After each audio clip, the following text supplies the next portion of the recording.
السلام علیکم ورحمۃ اللہ وبرکاتہ۔ ناظرین و سامعین، اس وقت ہم سب کے لیے بڑی سعادت، بختی اور خوش بختی کا موقع ہے کہ ہمارے درمیان سرزمین لندن سے، ہمارے درمیان بولٹن سے تشریف فرما حضرت مولانا عبدالرحیم صاحب لمباڑا، جن کی بڑی اونچی نسبتیں ہیں، بڑی اونچی خدمات ہے۔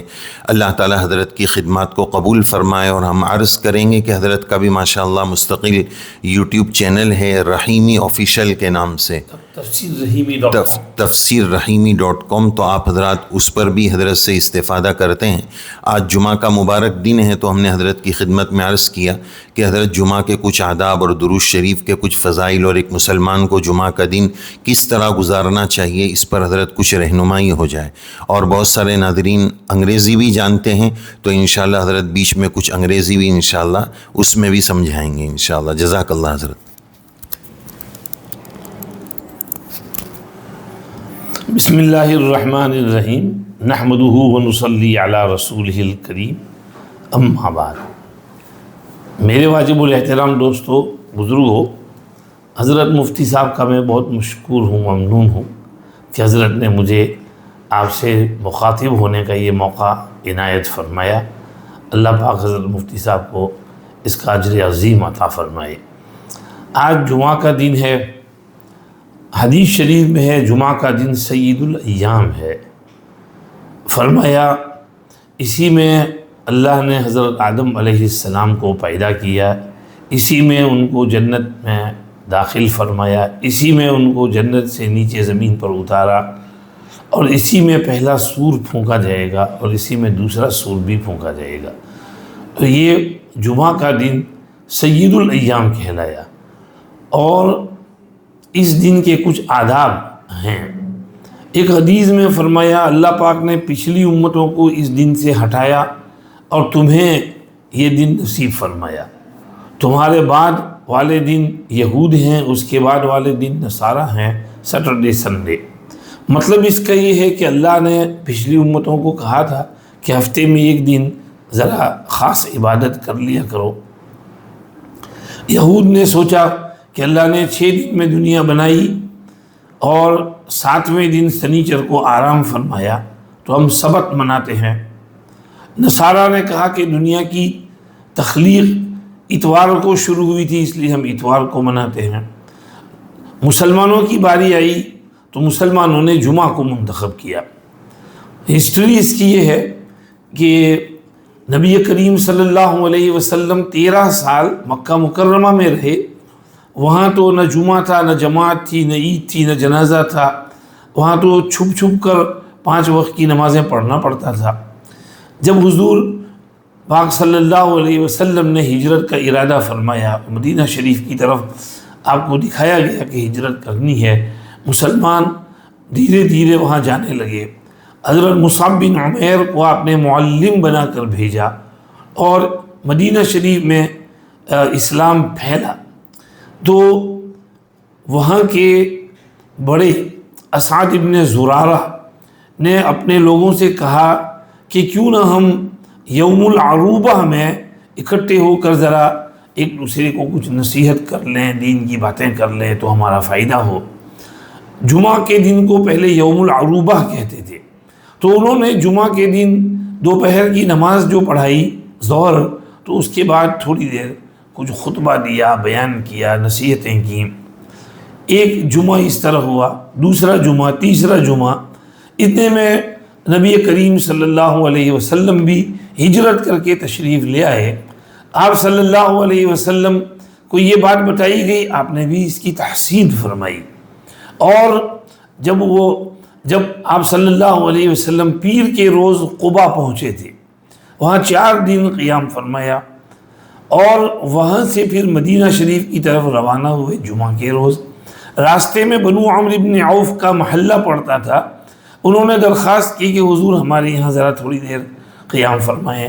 حضور راضی ہوئے، اور اتنے میں وہ جمعہ کا ٹائم ہو گیا۔ آپ صلی اللہ علیہ وسلم نے وہاں سب سے پہلا جمعہ کا خطبہ دیا، اور وہ خطبہ بھی تاریخی کتابوں میں موجود ہے۔ اس مسجد کا نام بھی مسجد الجمعہ ہے جہاں پہلا جمعہ پڑھا گیا تھا۔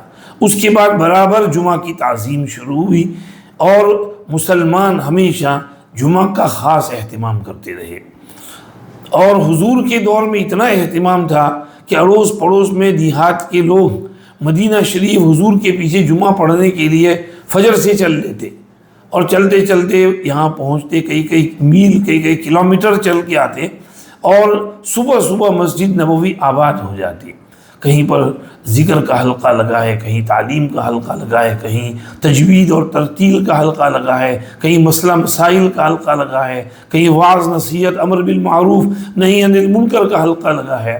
بس اسی طرح زوال ہو جاتا، حضور تشریف لاتے، مختصر خطبہ، مختصر نماز، اس کے بعد سب اپنے اپنے گھر جا کر اپنا دوپہر کا کچھ لنچ کر کے قیلولہ کرتے۔ یہ جمعہ اس طرح شروع ہوا۔ عبداللہ ابن مسعود رضی اللہ عنہ کا ایک اثر ہے کہ اس امت سے سب سے پہلے جو چیز نکلی ہے حضور کی وفات کے بعد، وہ جمعہ کے لیے سویرے آنا ہے۔ تو ہم کو جمعہ کے لیے بہت جلدی مسجد جانے کا حکم ہے۔ ایک روایت میں ہے کہ قیامت کے روز جب اللہ کے قریب بیٹھنے کا موقع دیا جائے گا تو اللہ سے سب سے قریب وہ لوگ بیٹھیں گے جو جمعہ میں سب سے پہلے آیا کرتے تھے۔ ایک اور روایت میں فرمایا جو جمعہ کے دن غسل کرے، اچھی طرح غسل کرے اور اچھے کپڑے پہنے، خوشبو لگائے، پیدل مسجد جاوے، ممبر کے قریب بیٹھے، دھیان سے خطبہ سنے، بیکار بات نہ کرے، تو اس نے اپنے گھر سے جتنے قدم مسجد اٹھائے تھے ہر قدم پر اس کو 1 سال کی عبادت کا ثواب ملے گا۔ 200 قدم، 300 قدم، تو اتنے سال کی عبادت، یعنی اتنے سال روزے رکھنے اور تہجد پڑھنے کا ثواب دیا جائے گا۔ مسجد جا کے کیا کرنا ہے؟ سورہ کہف پڑھنی ہے۔ فرمایا جو جمعہ کے دن سورہ کہف پڑھ لے اس کے دل میں ایک نور چمکے گا آئندہ جمعہ تک۔ اور کیا کرنا ہے؟ چاشت کی نماز پڑھنی ہے، بیان سننا ہے، ٹائم ہے، درود شریف میں 15-20 منٹ، آدھا گھنٹہ نکالنا ہے، درود شریف خوب پڑھنا ہے۔ ایک حدیث میں فرمایا، ابن القیم رحمۃ اللہ علیہ نے لکھا کہ جمعہ کا دن سید الایام ہے، اور نبی کریم صلی اللہ علیہ وسلم کی ذات اقدس سید الاولین والآخرین ہے، تو اس دن کو حضور پر درود کے ساتھ ایک ایسی خصوصیت ہے جو اور دنوں کو نہیں۔ فرمایا جب کوئی درود پہ پڑھتا ہے وہ مجھ پر فوراً پیش ہوتا ہے، اور میں تمہارے لیے دعا اور استغفار کرتا ہوں۔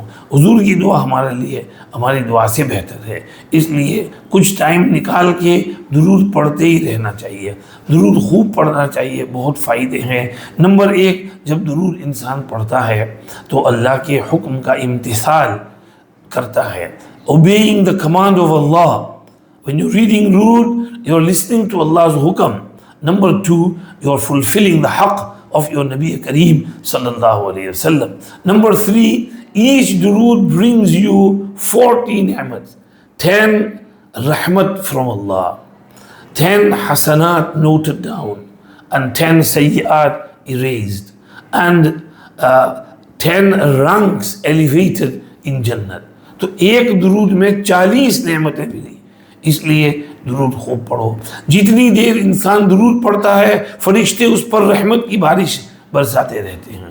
آج فجر بعد تعلیم ہو رہی تھی، اس میں آیا کہ ایک نبی پاک صلی اللہ علیہ وسلم نے خواب بیان کیا کہ میدان حشر میں ایک شخص حساب کتاب میں پھنس گیا، اس کی گناہوں کا پلڑا جھک گیا۔ میں نے دیکھا کہ میں آیا اور حضور نے اس کو کچھ پرچی دی، وہ پرچی اس کی نیکیوں کے پلڑے میں رکھی گئی تو نیکیوں کا پلڑا بھاری ہو گیا۔ اس نے پوچھا میرے ماں باپ آپ پر قربان ہوں، آپ کون ہیں؟ فرمایا میں تیرا نبی ہوں اور یہ تیرا درود ہے۔ بس درود رکھا اور فوراً وہ پار ہو گیا۔ تو درود شریف کے بڑے فائدے ہیں۔ اللہ ہمیں درود شریف کی اکثار کی توفیق نصیب فرمائے، اللہ ہم سب سے راضی ہو جائے، جمعہ کا اہتمام نصیب فرمائے، سویرے آئیں، سورہ کہف پڑھیں، چاشت کی نماز پڑھیں، درود شریف پڑھیں، اس سے ہمارا فائدہ ہوگا۔ اللہ مجھے بھی توفیق دے، آپ کو بھی۔